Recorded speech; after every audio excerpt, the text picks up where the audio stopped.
heartspeed to the city streets. We began to feel the fire.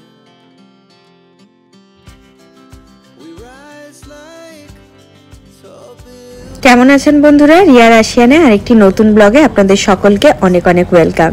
So সংসারের কাজের সাথে সাথে আমি এখন কিচেনের কাজটাও কমপ্লিট করি, যেমন একদিকে ব্রেকফাস্ট বানাই, একদিকে লাঞ্চ বানাই, একদিকে এই ঘর ওই ঘর ঝাঁটা দিয়ে বেড়াই, পরিষ্কার করে বেড়াই, মুছে বেড়াই, এসব করতে থাকে দিদি যতক্ষণ না পর্যন্ত আসে, মানে আমার কাজের দিদি।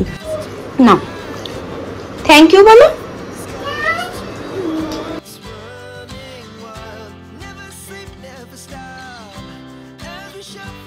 আজকে ব্রেকফাস্টে বানাচ্ছি সুজির উপমা। আমার বাড়িতে তো কারি পাতার গাছ একদমই নেই, ভাবছিলাম কারি পাতার গাছ লাগাবো, খুব দরকার পড়ে এটা সেটা বানানোর জন্য। কারি পাতার গন্ধটা খুব ভালো লাগে দেখবে। তো মা এখন যেহেতু প্রত্যেকদিন সকালবেলাতে হাঁটতে যায় আর ফুল তুলতে যায়, হাঁটতে হাঁটতে একটা বাগান পড়ে সেখানে, তো সেখান থেকে কারি পাতা পেয়েছিল, আজকে কারি পাতা তুলে এনেছিল। এসে পরে দেখছি রান্নাঘরে কারি পাতা রাখা আছে, তো চট করে মাথাতে চলে এলো যে দেখি সুজি আছে কিনা, তো সুজিও ছিল, তাই চটপট রেডি করে এখন ব্রেকফাস্টে বানাচ্ছি সুজির উপমা। তো এই পদ্ধতিতে আপনারা সুজির উপমাটা বানাতে পারেন, দুর্দান্ত হয়। আর আমি শেষে এমন একটা জিনিস দেবো, খেতে তো আরও দ্বিগুণ হয়ে যায়। তো দেখতে পেলেন, আশা করি কম বেশি সবাই উপমা বানাতে পারেন।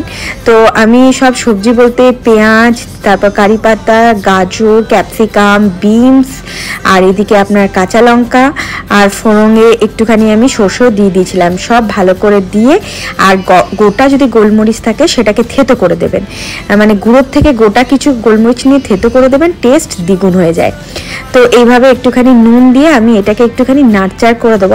তার সাথে কিছু মশলা আমি আরও দেবো। মশলা বলতে কি, এই ভাজাটার সাথে সাথে নুন আর মিষ্টিটা একবারে দিয়ে দেবো। তারপর কিছুক্ষণ নেড়ে চেড়ে সুজিটা কিন্তু দিয়ে দেবো। আর সুজিটা একদমই বেশি কড়া মানে লাল করে ভাজা যাবে না।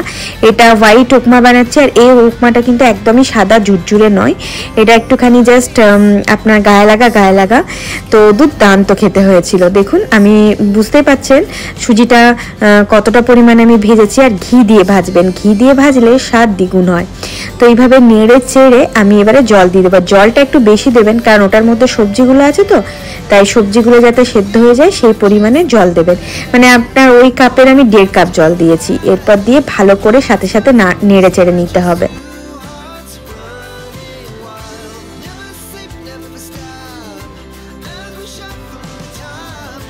যেটা বললাম, এটার সাথে মেন যে জিনিসটা আমি শেষে দেব, দেখুন জলটা ভালো করে শুষে নিয়েছে সুজিটা। এরপর ভালো করে নেড়েছে, এটার মধ্যে একটু টক দই দিয়ে দেবেন, কারণ টক দই দিলে এই উপমাটার মধ্যে একটা ময়েশ্চার ভাব থাকে, আর খেতে একটা টেস্ট আসে, টক ঝাল মিষ্টি। ঝাল বলতে গোলমরিচের গুঁড়ো, আদা কুচি, কাঁচা লঙ্কা এগুলো দেওয়া আছে, আর হালকা মিষ্টি দেওয়া আছে, আর দইটা দেওয়ার পর একটা টক টক ভাব চলে আসবে। আর চাইলে আপনার উপর থেকে কিন্তু একটু লেবুর রসও দিয়ে দিতে পারেন, বাট আমি লেবুর রস দিইনি।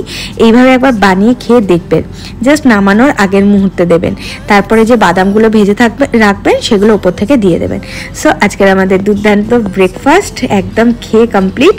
আর এদিকে আমি এখন ওয়াশিং মেশিনে কাচতে দিয়ে দিয়েছিলাম। আজকে কিছু চাদর কাচাচ্ছিল, আজকে কোনো এরকম জামা কাপড় দিইনি, আমি একদিন গ্যাপ কাচতে দিই। আর যদি দেখি খুব বেশি কাপড় কাচা জমা হয়ে গেছে, তখন আমি আপনার পরপরই 2-3 দিন চালিয়ে দিই। আর এই যে রুষা এখন শুশু করেছে, সব বলতে পারছে, জানেন তো, একদম বলতে পারছে না যে শুশুর আগে যে মাম্মা শুশু যাব, পাপা শুশু যাব, করে পরে বলতে আসছে মাম্মা শুশু, কিন্তু করার আগে ও বুঝতে পারছে না। যাই হোক, আর আজকের ওয়েদারটা একদম দুর্গাপুজো লাগছে। তো আমার সামনের ফ্ল্যাটে অনিন্দিতা থাকে, ওর সাথে গল্প করছি। এই যাও চান করতে চলে যাও, তোমার আবার ফোন বিকেলে আসবে। আচ্ছা, কটা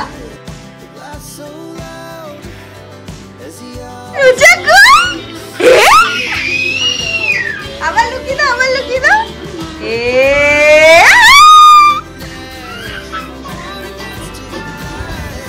আজকে বানাচ্ছি ভেটকি মাছের কাটা চচ্চড়ি। কাটা চচ্চড়ির রেসিপিটা এই ব্লগে শেয়ার করলাম না, পরের দিন অন্য একটা ব্লগে শেয়ার করে দেবো, কারণ দুটো রেসিপি যদি একই ব্লগে দিই তাহলে ব্লগটা অনেক বড় হয়ে যাবে। এখন যাব মেয়েকে স্নান করাতে, আর এই যে উনি টাওয়াল নিয়ে একদম ঢুকে পড়েছেন। আমার কিছু জিনিস আনার ছিল, যেমন ওর তেলটা, তো আমি এখন আনতে গেছি, তার ফাঁকে উনি দেখেন বাথরুমে কি আছে, তো দেখেছে ও জামা কাপড়গুলো দিদি কেচে গেছে, আর তারপর কমফোর্টে ভিজিয়ে রাখি। তো এখন যেহেতু বর্ষাকাল, গন্ধ মানে একটু গন্ধ গন্ধ লাগে ঠিকঠাক না শুকোলে, তাই আমি কমফর্টই এখন ইউজ করি। সাথে আপনারা ডেটলও দিতে পারেন, বাট আমি এখন ডেটলটা বন্ধ রেখেছি। তো এই দেখুন আমি রুষা সেটা দেখে পরে একটা একটা করে জামা নিচ্ছে। আর দেখুন তারপর ওর কাজ দেখুন, শুধু এখন তো ওরা বাবা মানে যা দেখবে বাড়িতে সেটারই নকল করবে। তো আমাকে বা আমার কাজের দিদিকে দেখেছে এইভাবে কাচতে, তো এখন উনি সেটাই করছেন।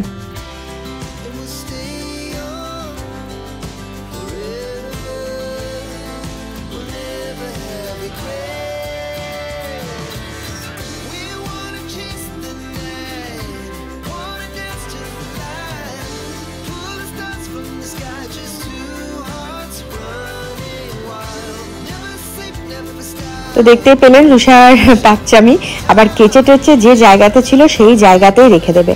সাথে আবার নিচে আমি আপনার সাবানটা বের করে রেখেছি। ওকে আমি এখন যেহেতু গ্রীষ্মকালে কি করি, একদিন পরপরই মানে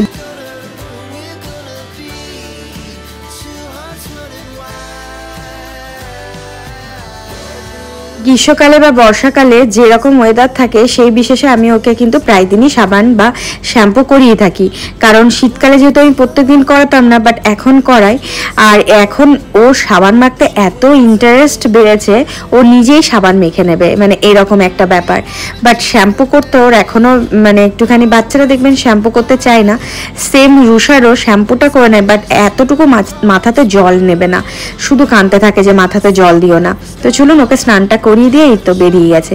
বেরিয়ে পরে ওকে বাথরুম থেকে বের করানো মানে এখন বিশাল মুশকিল ব্যাপার, কিছুতে বাথরুম থেকে বেরোবে না। এখন একটা সিস্টেম করেছি যে যাও টাওয়ালটা বেঁধে দিচ্ছি, তুমি ভূত সেজে সবাইকে ভয় দেখাবে। তো সেই ও এখন এটা পরে সবাইকে হাউ হাউ করে ভয় দেখাতে থাকে। আর এই দেখুন দেখবেন আমি ওইদিকে রান্না করছি, আজকে তো আমার রান্না কমপ্লিট হয়নি।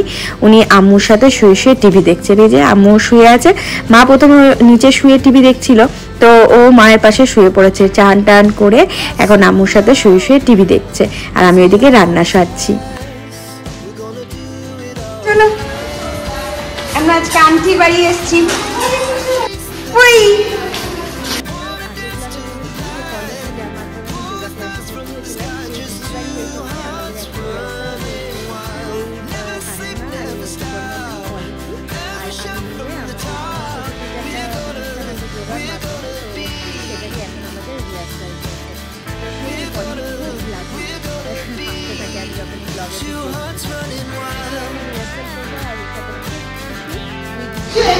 বাবা তুমি খেলছো? হ্যাঁ, আর এই দিদিটার কি নাম বলো? দিয়া দিদি, দিদি ভাই বলো, বলো দিদি ভাই, দিদি ভাই। আচ্ছা আচ্ছা দিদি ভাই বলতে পেরেছে। আর এটা কে? এটা কে বলো, বলো পরি দিদি, পরি দিদি।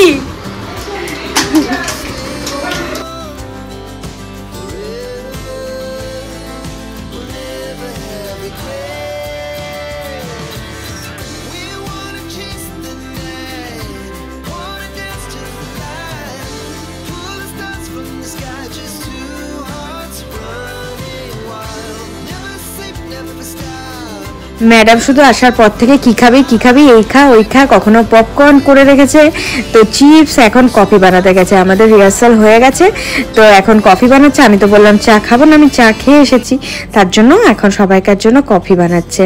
আর আমি এখন ম্যাডামের কিচেনটা ঘুরে ঘুরে দেখছি, যেটা আমার খুব শখের জিনিস। আর বলছি যে ভবিষ্যতে আমারও কিচেন সাজানোর খুবই ইচ্ছে আছে, জানি না কখন পূরণ হবে।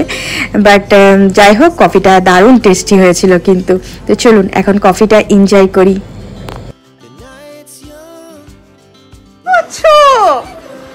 ও তুমি ঘুমোচ্ছ? কেমন করে ঘুমোচ্ছ? মা তুমি বাড়ি যাবে না? তুমি বাড়ি যাবে না? পাপার কাছে যাবে না?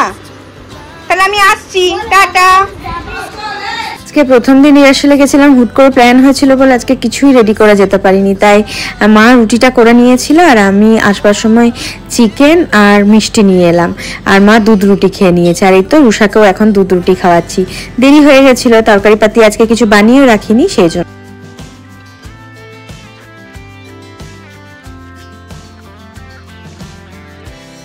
Now the morning is the afternoon. We lay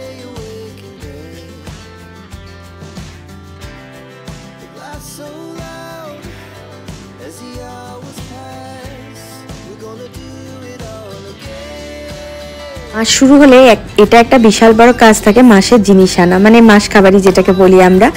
so এখন বেজে গেছে আপনার খাওয়া দাওয়া করে, টেবিল পরিষ্কার করে, কিচেন পরিষ্কার করে 10টা 10। তো ভাবলাম আবার কাল করবো। সকালবেলায় প্রচুর কাজের চাপ থাকে, যোগা ক্লাস থেকে এসে ব্রেকফাস্ট, লাঞ্চ এইসব বানানো, রুষার খাবার, তো এগুলো হবেই না, এভাবেই পড়ে থাকবে। তাই একটুখানি মনের জোর নিয়ে বললাম করে ফেলি, কিছু হবে না, ঠিক জায়গায় জায়গায় রেখে নেবো। তো শুভকে বললাম তুমি জাস্ট একটুখানি আমাকে সব থলিটা থেকে জিনিসগুলো বের করে দাও, আমি সব লিস্ট দিয়ে দিয়ে মিলিয়ে দেখে নেব, তারপর একদম ঠিকঠাক করে জায়গায় জায়গায় রেখে দিলেই হবে। বলতে সহজ লাগে, বাট করবার সময় একটু তো টাইম লাগে, কারণ আবার যে জিনিসগুলো আগের আছে তার সাথে নতুন জিনিসগুলো অ্যাডজাস্ট করে রাখা একটু অসুবিধে। আর আমার যেহেতু কিচেনটা অনেক ছোট আর মডুলারও নয়, তো আমাকে খুব ভাবনা চিন্তা করে যে স্টোরেজ বক্সগুলো আছে সেগুলোতে ঠিকঠাক করে ঢেলে রাখতে হয়। আর এবারে আবার সেই ছোটবেলাকার বিস্কুটটা এনেছে, আমরা যেটাকে খটখটি বলি, তো ওটাই এখন ঢালা হচ্ছে। আর এদিকে আপনার বেজে গেছে এখন ওই 10টা 25, মানে পুরো কাজ সেরে আসতে আর একটু টাইম তো লাগবে। মোটামুটি সবগুলো গুটিয়ে পাটিয়ে নিয়ে এখন বেজে গেছে প্রায় 11টা 10। একটা বিরাট বড় কাজ হলো। এই দেখো সবাই দেখো, রুষা কেমন চিৎকার করছে। আচ্ছা জল। একটা বিরাট বড় কাজ হয়ে গেল। আজকে যদি না রাখতাম, কাল সকাল দিকে প্রচুর কাজ থাকে, তখন আর ওই মাস খাবারের জিনিস ঢোকানো হয় না। তাই মানে একদম দম নিয়ে আমি আর সকাল থেকে একটু মোবাইলে কাজ করবার সময় পাইনি, না ভিডিও ছাড়তে পেরেছি, না আমি ফেসবুক, মানে এতটুকু আমি জানি না আজকে আমার দিনটা কিভাবে পেরে গেছে যে আমি এতটুকু মোবাইলে হাত দিতে পারিনি। দুপুরবেলা তাই নিজের অজান্তেই ঘুমিয়ে গেছি। আর আপলোডিংও হচ্ছিল, তো ওই জন্য ঘুমিয়ে গেছি, কোন সময় টাইম পাইনি। তো এইসব করে দিন পেরিয়ে গেছে। তো ভাবলাম সেই যখন মোবাইলে কিছু কাজ করতে পারিনি, এই মাছ খাওয়ার জিনিসগুলো আগে আমাকে ঢুকিয়ে রাখতে হবে। তো মনটা অনেক হালকা লাগছে করে পরে। তো চলুন আজকের ব্লগটা এখানেই শেষ করছি, আবার আপনাদের সাথে একটা নেক্সট ব্লগে দেখা হবে। ততক্ষণের জন্য আপনাদের সবাইকে গুড নাইট, গুড নাইট। ততক্ষণ আপনাদের সকালকে গুড নাইট, টাটা,